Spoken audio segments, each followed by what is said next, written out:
So you're from California, Bay Area. Yeah. Take me back to, what made you get into figure skating? You obviously are very good, and you've probably been practicing very hard. So kind of just walk me through what that's been like. Yeah, so I started figure skating when I was 5.5 years old after a friend's birthday party. So I was a very energetic young kid, and bouncing off the walls and ceiling at home. So my parents decided to put me into a lot of sports. So I did everything under the sun, and figure skating was one of those sports, and it stuck with me. So when I was 8, I chose figure skating over other things, and that became the rest of my life. So you've trained, in college here, they don't have a figure skating team, right? It's a club sport, or you can't really play or skate in college, right?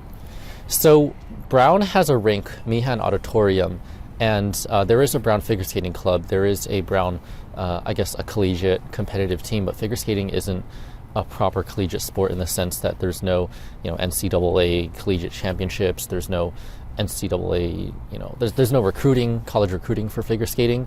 So it's like there's the sort of Team USA and Olympic track of skating, and that's like the only quote unquote real track. I don't mean like this isn't a diss on college skating or whatever, but it's quite difficult to try and focus really hard on academics and also do skating at the same time. So those who can manage to do both, which I kind of had to step away from one to do the other. Right. So I wasn't even able to do both. So to those who are, big props. So yeah, you clearly took the Team USA route. You said I'm gonna go big for this. Kind of, you took a gap year. What, last semester? And you're just coming back now, right? So my gap years were from the start of 2020 to fall 2022, actually. Oh wow. So yeah. So quite some time you took off. Yeah, and actually I took another gap year between 2018 and 2019, and what happened was Brown gave me 2.5 years of leave. So because I requested 3 years of leave because I wanted to get in and then just focus on the 2022 Olympics and then start. And Brown gave me 2.5 years. I really liked Brown, so I took the offer. I did 1 semester, and then I took 2.5 more years, and before starting. So total of 3.5 gap years. It's always a complicated story. Like when people ask me, what year are you, or like, oh, like why are you 23? They always, so I have to always explain this every time. It clearly paid off, though. All the practicing and all the years off obviously paid off. Talk a little bit about, before we get into the meat of it, talk a little bit about your training leading up to the 2022 Olympics. What did that look like? Well, 2022 season was just after the brunt of COVID had passed, but right. The 2022 Olympics being in Beijing was a little bit, concerning for a lot of us because we knew that China would be really tough. So we had to continue being extremely careful even after most of the general public had stopped being careful. So that made it even more difficult for us to prepare. And by us, I mean the couple of us Team USA Olympians training in Colorado Springs, where I was at the time. There were 3 of us. And we had to go in and out through a special exit in the rink. We had our own area to take on and put on and take off our skates.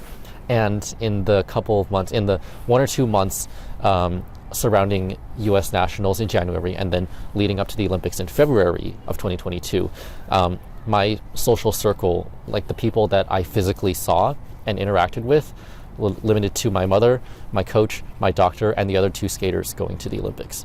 So it was, quite a lonely journey on top of, obviously the physical and mental difficulty of it. So, there was a lot more going on behind the scenes than just, wake up, let's go to the rink. So yeah, that's definitely difficult. COVID put a big strain, I bet, on a lot of the athletes there. Yeah.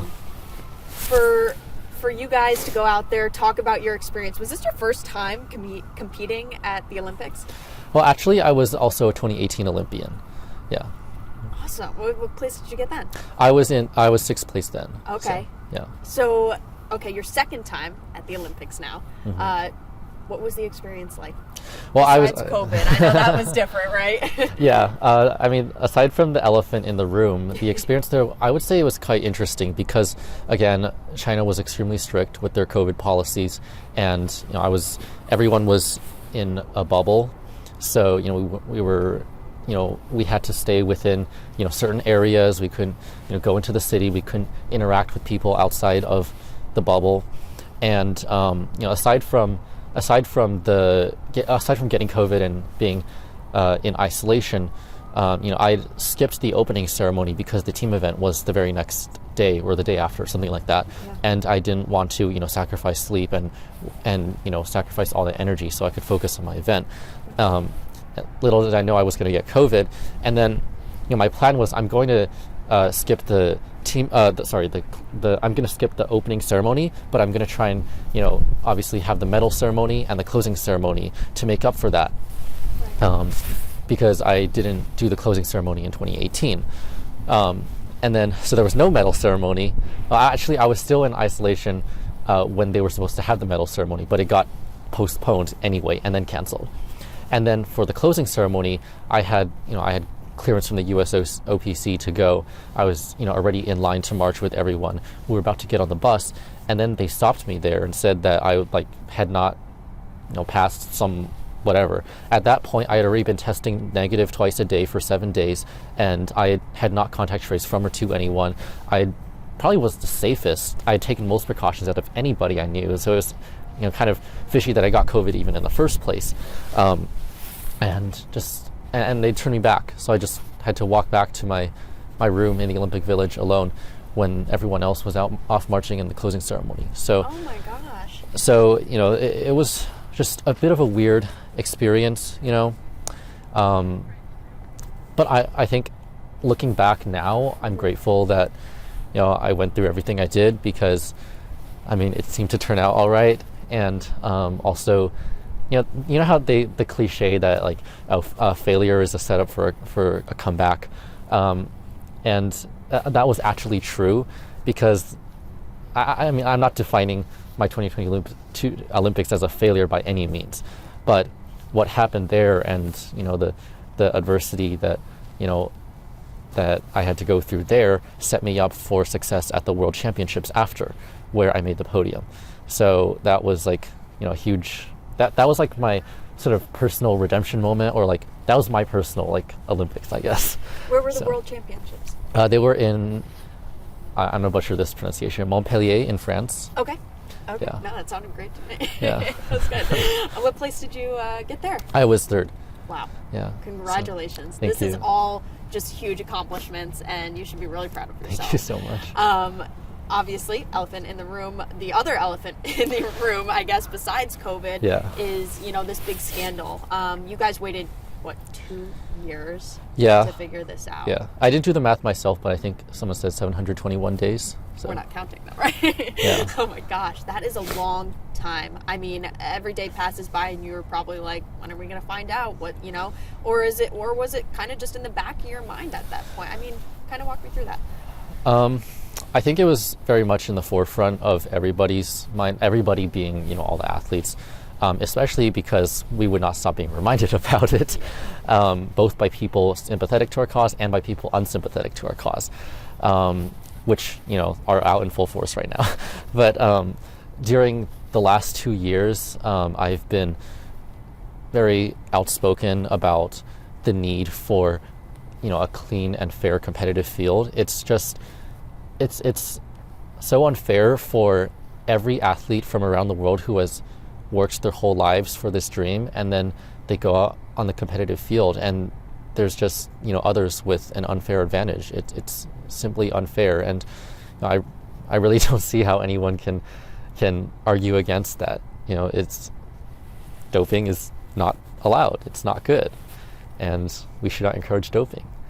That is second grader vocabulary, even though we're on a college campus.